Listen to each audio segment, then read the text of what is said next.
बाबा ताजुद्दीन की नगरी है, उस पावन सोनी माटी से सिंची है।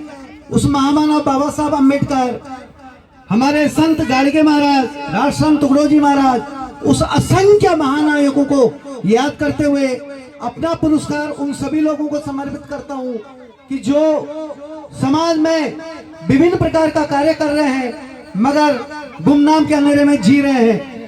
एक कहावत है कि बड़ा हुआ तो क्या हुआ, जैसे पेड़ खजूर, पंछी को छाया नहीं, फल लागे अति दूर। उस पेड़ का क्या फायदा जो किसी राहगीर को, पंछी को, प्यासे को, भूखे को फल न दे, छाव न दे। ये सम्मान नहीं है, ये अभिमान है हमारे उस कार्य का जिस कार्य को हमारे इसरात मौलाना नामक पारकी ने पहचाना है। हमारा साथ कोरोना के पहले का भी है, जब कोई माँ, कोई पिता, कोई बेसहारा रोड पे छोड़ दिया जाता है, उसकी सांसें टूट रही होती हैं, देखने वाले देखते हैं।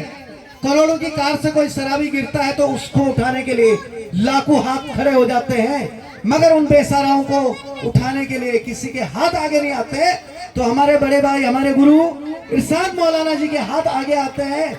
क्योंकि मेरी नजर में जब कोई मुझे फोन करता है कि रतुड़ी जी कहाँ इन्हों को भेजा जाए, तो मैं कहता हूं कि एक घर है जो ओल्ड एज होम नहीं, जो जन्नत भी है, स्वर्ग भी है, मंदिर है, मस्जिद है, चर्च है, गुरुद्वारा है, जहां मानवता इंसानियत का आशियाना है, वो इरशाद मौलाना जी का घर है। और कोरोना में जब सांसें टूट रही थी तो मुझे गर्व है कि मैं तो 5,500 के पर का अंतिम संस्कार किया।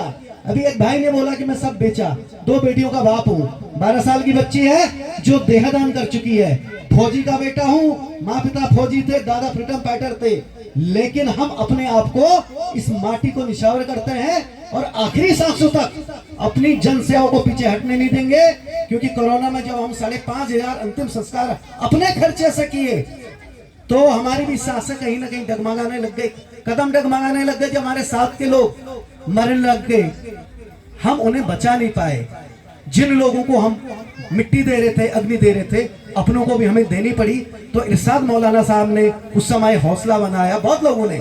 तो मैं अपना सम्मान फिर से आपको ही समर्पित करता हूं और उन महानायकों को समर्पित करता हूं जो गुमनाम है मगर अपना कार्य बड़ी धूप तारे से बनकर कर रहे हैं। और हमारी वर्दी के लिए भी ये जरूर है कि जब तक वर्दी अपना कर्तव्य निष्ठता न निभाए तब तक न मेरी पूजा और न मौलाना साहब की नमाज अदा होगी।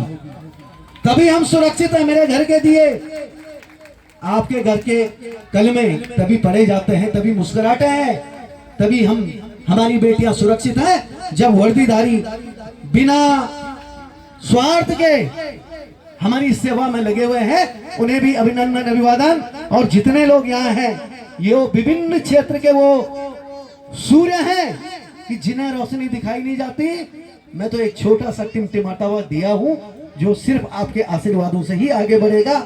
बस इतना वादा करता हूं कि जहां भी मेरी जरूरत हो मौलाना जी के सानिध्य में 24 घंटे में जनसेवा के लिए तैयार हूं, निःशुल्क, निस्वार्थ, निर्भीक, निष्पक्ष, सर्वधर्म सर्वकर्म से। जय हिंद, वंदे मातरम, जय महाराष्ट्र।